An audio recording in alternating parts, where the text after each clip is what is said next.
So, who out there still remembers that big Netflix original movie from late last year starring Sandra Bullock, Bird Box? Despite the fact that the movie's only, 6 months old now at the time of this recording, I wouldn't blame you if all you remember from the movie were all of the people apparently discovering Sandra Bullock for the first time in 2018, and being incredibly horny on Maine about it, and the memes, of course. However, what I remember the most about Bird Box was all of the hype it had on social media, especially on Twitter. Seriously, the buzz around that movie came out of absolutely nowhere. I couldn't escape it on my feed, and frankly, that's the only reason why I even checked the movie out. That's why a lot of people I know check the movie out. But after seeing it, a lot of people, myself included, found that the movie really wasn't worth all the hype. I mean, it was fine, I guess, but still. As a matter of fact, I remember there even being a lot of allegations online that Netflix had been purchasing bots to promote the movie on Twitter, though there has been no proof to substantiate those rumors, to be fair. But that's beside the point. The reason why I bring up Bird Box is because a couple weeks ago, Netflix released another movie that was brought to my attention thanks to its viral status on Twitter, The Perfection.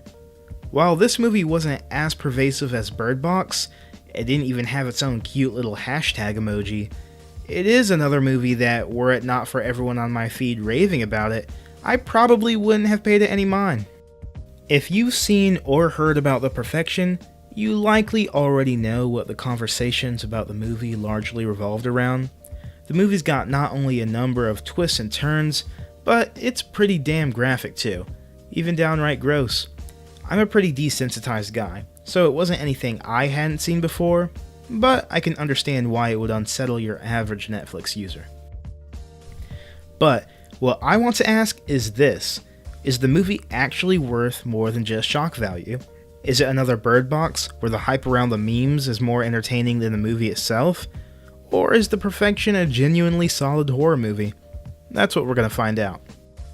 But, real fast, before that, if you haven't seen the movie yet, and you think you might be interested, here's your one and only spoiler warning. Personally, I enjoyed The Perfection, but I doubt it's for everyone, so with that out of the way, let's talk about it.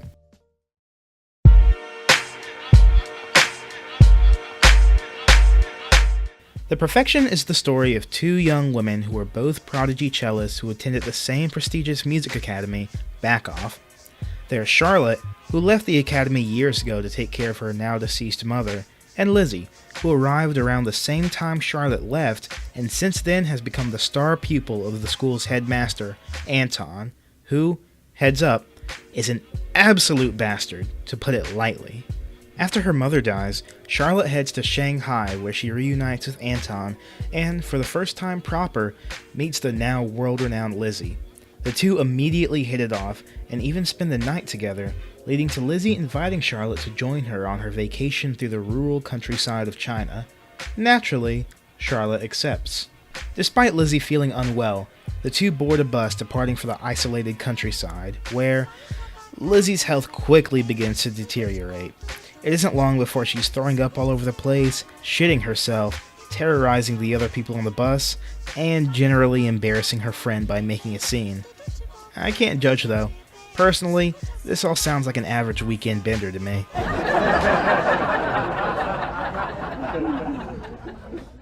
Eventually, the two are thrown from the bus and stranded in the middle of nowhere. When Lizzie's condition worsens to the point of bugs crawling out of her arm, Charlotte conveniently provides a cleaver and goads Lizzie into chopping off her own hand. The movie fast forwards a bit. Lizzie and Charlotte eventually make it back to the States, where the former returns to Back Off. In the first of many twists, it's revealed that Lizzie wasn't actually ill. She had been seduced, drugged, and manipulated into a frenzy by Charlotte, all as part of a convoluted plot to get Lizzie to chop off her own hand. After she's effectively disowned and kicked out by Anton due to her lost hand meaning her career as a musician is over, Lizzie tracks down Charlotte, who has apparently gone about her life as if nothing has happened, and kidnaps her under the assumption that offering her to Anton will return her to the headmaster's good graces. It's at this point that it's revealed that Back Off is more than an elite music academy. It's the base of operations of a pedophilic sex cult that's been ongoing for generations now, led by the school's faculty and staff. both Charlotte and Lizzie, and countless other children, were physically, mentally, and sexually abused by Anton and his colleagues, as they were by the faculty and staff before them, all in pursuit of a near-religious experience called, you guessed it, the perfection, which entails perfectly playing an intricate piece in the school's chapel. Further, Charlotte didn't trick and maim Lizzie out of an insane bout of jealousy, but out of an insane attempt to break the grasp over Lizzie's mind that Anton has had for her entire life, and to reveal Backoff for the madhouse that it actually is. Charlotte is captured by the Backoff staff and forced to perform the perfection, with the well-being of one of Anton's current students on the line if she were to fail. But Lizzie betrays the Backoff staff, freeing Charlotte. In another twist, it's revealed that when Lizzie went to kidnap Charlotte, in actuality, the two secretly hatched a plot to take down Anton and the other instructors, and to break the cycle of the perfection forever. With all of the instructors, save for Anton, killed, and Anton himself incapacitated, if you'll forgive the understatement, the two women perform the perfection one last time, a final dirge as the movie ends on an impressively visually striking note.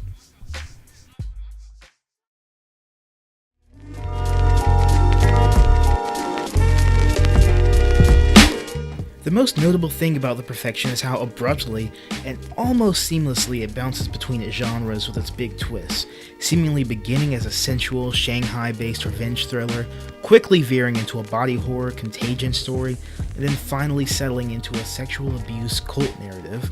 I say almost seamlessly only because of the flashbacks that insist on spelling everything out to the viewer, which on its own isn't necessarily a bad thing, but the corny rewind effect used doesn't help matters much.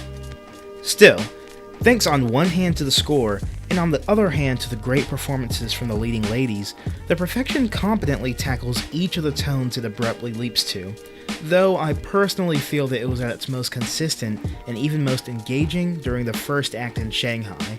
Make of that what you will.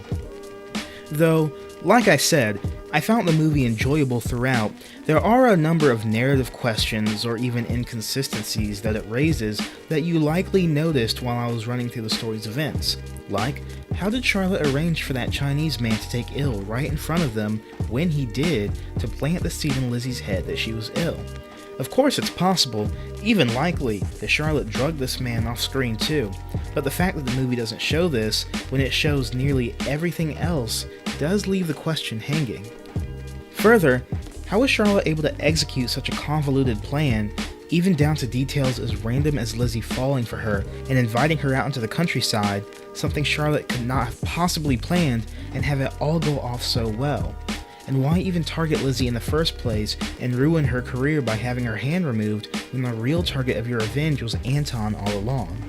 Surely there would have been chances for something similar to have been pulled off against him while they were still buddy-buddy in Shanghai, right? We find out that Lizzie was targeted so that she could see Anton for the monster that he actually is, but was that really necessary, even if it meant costing her her livelihood? I don't know if it's necessarily victim blaming, but whatever the implications there are, they're really unfortunate.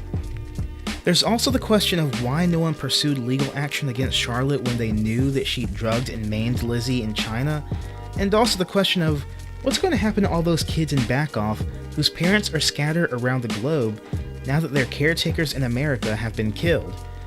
But I digress.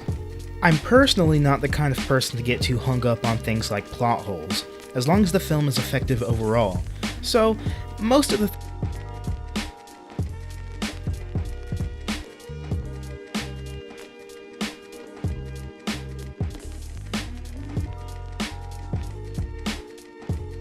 The Perfection is effectively Park Chan-wook's The Handmaiden meets Damien Chazelle's Whiplash. Half sexually tense lesbian revenge thriller, half disturbing portrait of a fucked up dude abusing students to create great musicians. It's disturbing, gross, absurd, and even incredibly cheesy, but assuming you don't find anything I've said too alarming, or even too stupid, I recommend checking this one out. It might not be a masterpiece, or even much more than a one-time viewing for the shock value, but it's a fun, albeit fucked up, way to spend 90 minutes. Hey everybody, I want to thank you for checking out my video. Thanks for, taking your time to do so. I really hope you enjoyed it. Whether you did or you didn't, I'd love to hear your opinion down in the comment section below. Please let me know how you felt. Genuinely, I'd appreciate any kind of constructive criticism you can give me. Still, I hope you enjoyed it. This was actually the first video like this that I put together, my first YouTube video, so as you can imagine, I was pretty excited and nervous while putting it together. It was kind of a trial run, a practice run for me, so this isn't exactly the kind of format I'll necessarily stick to going forward on this channel, but still, it was a lot of fun to put together, and I hope you enjoyed it. If you did enjoy it, if you see promise here, please hit that like and subscribe button. You have no idea how long I've been waiting to say that, and I'll catch y'all next time. Thanks again for checking it out. Peace, y'all.